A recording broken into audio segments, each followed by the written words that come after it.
Boris Johnson has been warned he would be guilty of a catastrophic weakness of leadership if the UK caves into demands from the European Union in post-Brexit trade deal negotiations, leading to support for his government plummeting among UK voters.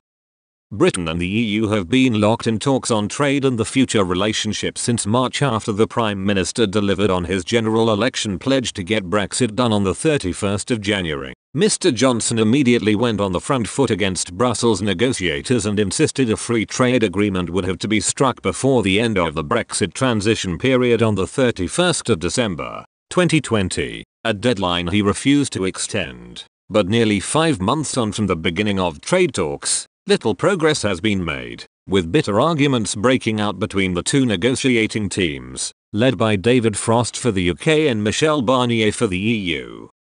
Both sides have lashed out at the slow progress in trade talks, and have launched blistering attacks on each other for refusing to concede ground on a number of crucial red lines.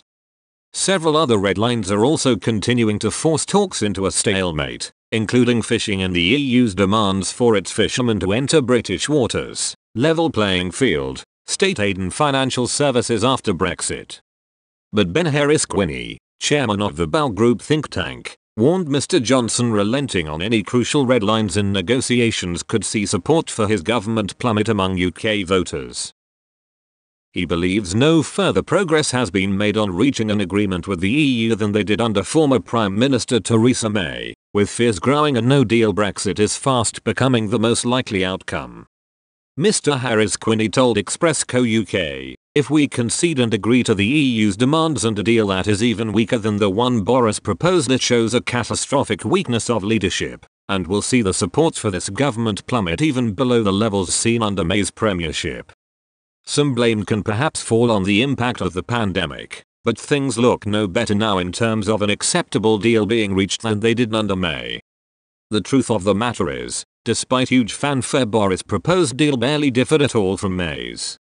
He managed to successfully spin that it would lead to a much better outcome for Brexiteers, but now the crunch is coming, it seems apparent it won't.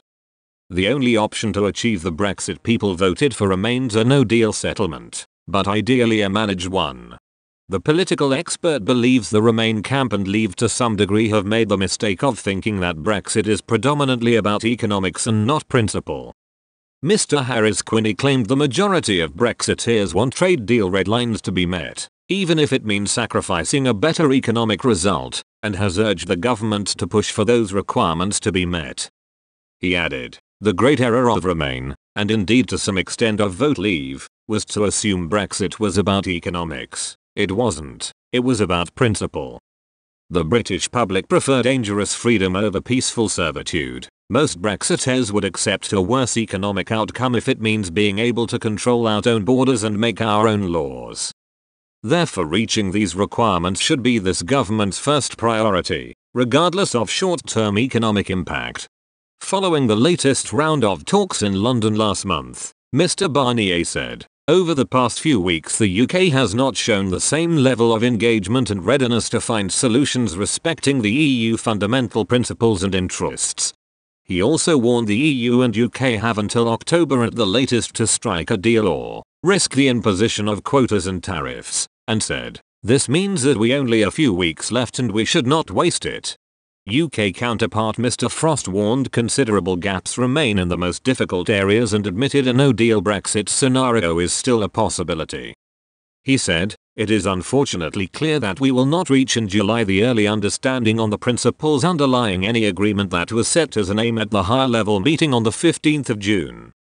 We have made progress in areas like trade of goods and services, transport, social security cooperation, EU programs, participation and so on, which is good. But nevertheless big differences do remain, in particular with the familiar questions of the so-called level playing field and fisheries policy. We're in a negotiation. Either outcome is possible. We will work energetically to get a deal, but it is possible we won't reach one.